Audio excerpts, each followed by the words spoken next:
What's up, guys? It's your boy Lewisland. For those of you who don't know me, I'm a soul and funk musician from UK, based between London and Manchester. So, as you can see from the title, we'll be discussing this individual. I won't be mentioning the name because it's not worth it. So, I will make this very fast, very quick, and divide this video into four sections. So, the first part is the history. So I've known this person for over 6 years. We've put out multiple records. We've made multiple videos, both on Instagram, YouTube, and Spotify. So, the second single we put out, the first one called Open Your Heart, is about coming together as a community. And that went well. That was a good project. The second one is called Mo Juice. Funny enough, this track is about staying true to yourself no matter what comes around. So if that has to be the money, if that has to be the fame, but you just stay true to yourself. And back then, this individual wasn't just known for being a guitarist. This individual also sang. So we had rocky parts, shaky situations, but we still kept on, a professional relationship, and we intended to do stuffs more and put out more records. So this is the first part. Second part, we go into what kind of broke the relationship we had. So he's hosted me at his place. I've also hosted him at my place in London. So when I went to his place, basically we did a show, we did a video. The video was for Instagram, and that was Hall & Notes. I Can Go For That. That's one of my favorite songs from Hall & Notes. Even though One on One is, I think One on One is the best from Hall & Notes. That's my opinion. So what happened? We did a show over at his place in Trento. So the person that was organizing the show, this was kind of the first red flag.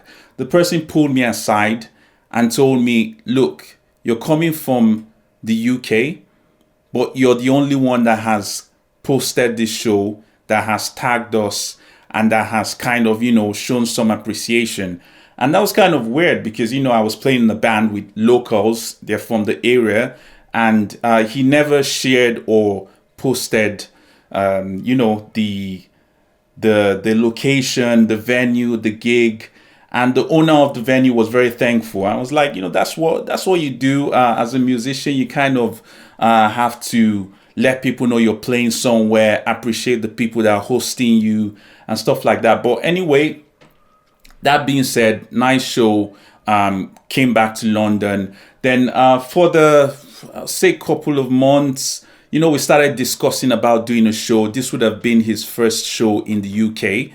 This was actually his first show because the show did move forward.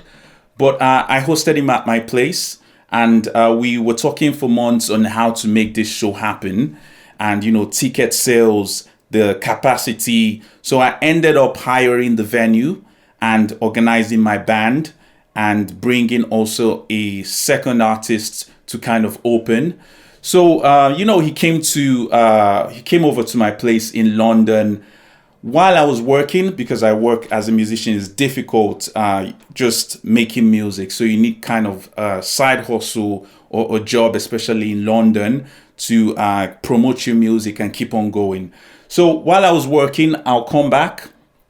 The dude is chilling at my place, and I'll let him know, like, "Dude, what's happening? I don't see you posting. I don't see you promoting the show. It's only me that's promoting the show." And it was like, "Oh, don't worry. I've invited people. At the end of the day, they're going to show up. Don't worry." So a couple of days before, we did rehearsals with my band. And when it was the day for the show, the only people that showed up were people that I invited and from the promotion from my side. I was like, "Dude, what's happening? You have a large following. That is fine. That was the main, that was going to bring in more people. That was the idea of putting on the show." And it was like, "Oh, there are multiple shows that were happening in London. The people that I invited, they went to see these shows. One of them was The Killers." I was like, "Dude, The Killers? Really?" But anyway, The show, it was a couple of hours to begin. I was like, the show has to go on. But inside my heart, I was so pissed because, I've been working, I've been putting in the financial part just to make sure that this show goes well and is successful. So I don't think he took it so importantly, but at least make it known. Don't let me, go around circles and organize a show in which, kind of falls flat. So the next day was his last day. And this was the most frustrating part because we went out to a jam session in London. And the band that was playing basically was taking videos of them and he was sharing them on his Instagram. And it was frustrating. I was like, dude, we had a show yesterday. You didn't post, you didn't promote. And now we're out here and you're posting a band that's playing a jam session. I mean, good on them. You always have to support musicians. But the thing that we organized, you didn't even support it. And that pissed me off because I lost money. I had to pay the venue. We decided not to continue because we had a couple of shows coming up. But I was like, due to my integrity and due to the person I am, you've disrespected me. You've come to my place. You've shown disrespect. So I'm not going to move further and do any other further shows with you. So we cut it off there. But couple of years after, he was doing his tour and he came to London and we kind of hashed things out. We're like, okay, trouble over water, whatever you say. But we kind of became cool, but not super cool. Cool in the sense that you can like each other's post on Instagram, or you can leave a comment there, or happy birthday wishes and stuff like that. So then we go to the third part, which is the allegation. So this is why I defend some of the artists, or most of the artists that have collaborated with him. It's difficult to know if he was stealing these solos or he was selling these tabs, because what happens is he pre-records everything, and this is all done pre-meeting or pre-handshake. So you just come in and mime out your part, basically, and you're not thinking of what is this other guy doing, what is the drummer doing. You're just thinking about I'm playing my part, we're miming it. I'm not against miming. I feel live music is the best, but for social media, I know musicians have to do the most. You have to put out a lot of content. So sometimes miming could be an option of just putting that out fast. But live music is the gist. Live music is the best thing. And most times I always feel if you do those videos miming, you have to make sure that when you're performing live, you can perform live even better. Because that's basically the thing of performing live. It's like you're bringing out the raw aspect and you're bringing out your full potential, and you have to give a better live version than whatever you're doing behind the closet or behind, the cameras. And sometimes miming can be that option where it makes it fast. You reach that audience, and when that audience sees you live, they see the best part of you. So regarding the allegations, he has to answer for everything that's been done. That's on him. For the artists that know about what has happened or know he was stealing, know about the allegations of him selling tabs, they also have to take accountability and answer for that also. So now about these allegations, when this came out, I did reach out to him because I was seeing a lot of negative comments, and I know this can affect a musician, their mental health, but the mental health of the people that have also been affected is more important. So I did reach out to him and I was like, dude, you have to make this right. First, stay positive. Everything is going to work out for the best. But that being said, you have to make this right to the musicians that have been hurt, the musicians that feel they haven't been credited enough. And you just have to make it right to them and things will work out for the best. He never replied. I was like, that's fine. I mean, I just said my piece because you have to keep a form of integrity here. Even if we're not cool, I still have to let you know as we have works together, as we have worked together in the past. So the fourth and last part of this discussion is kind of a question. And this is a question I pose. Who is this guy really? What is his character behind the scenes? And is there any form of change or redemption that can, occur? And my answer to that is no, for the last part. No redemption, no change. I've known this person for over 6 years, and there's been a lack of humility. There's been a disdain for integrity, and there has also been a disdain of long-term working relationships. So basically, I don't think this person is going to change. I did see someone reached out to me, told me that his YouTube was taken away, and looking at social media, he stopped following me. So I did reach out to him because in my mind, I'm like, okay, and this is just 2-3 days ago. If someone decides to unfollow you, that means they don't want to associate with you, basically. And I was like, that's cool, but you have works together. You have videos of me and you on Instagram. So you want to continue making profit from this, disassociating yourself with me, which is fine, because with all these allegations, even better.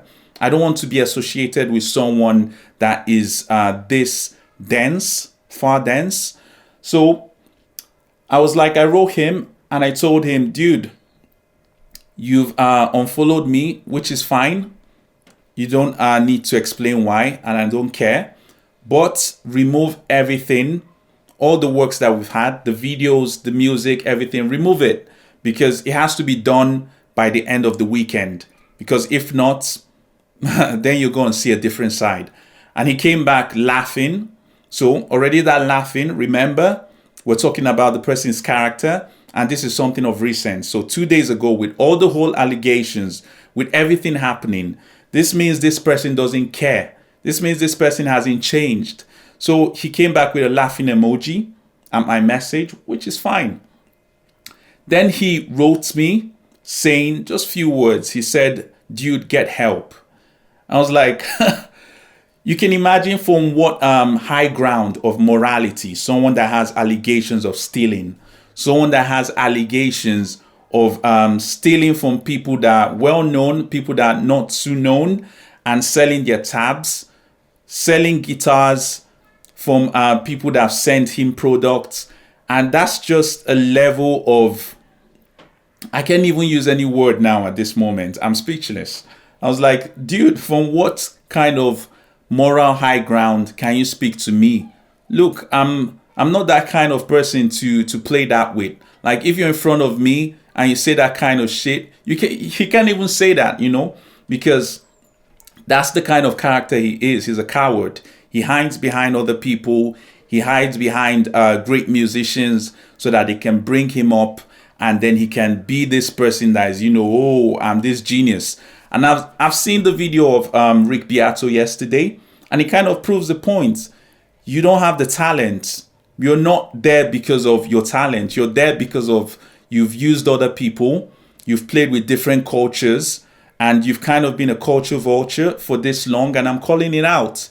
And, him saying that to me, get help, was kind of like the boiling point of me saying I need to make a video and I need to speak on this, because I know from a small circle, you have to speak with people first personally before you come out and, say what you have to say.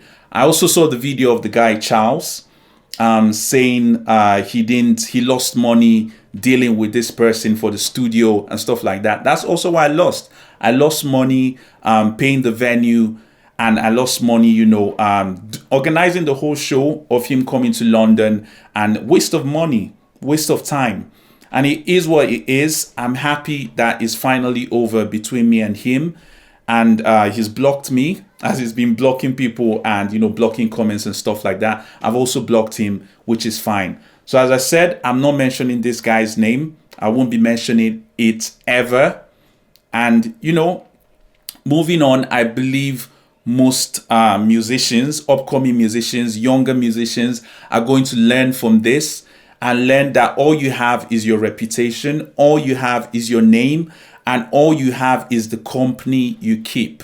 So moving forward, hopefully every musician that has been affected by this they get some form of compensation, they get some form of support from the community. And that being said, peace. Guys, keep a positive attitude. Whatever you're doing, keep hustling, keep doing your music. And one day it's going to play out. If it doesn't play out, that's fine. At least you kept a mindset of doing things the right way. And that being said, I wish all of you a lovely weekend. Take care. Bye.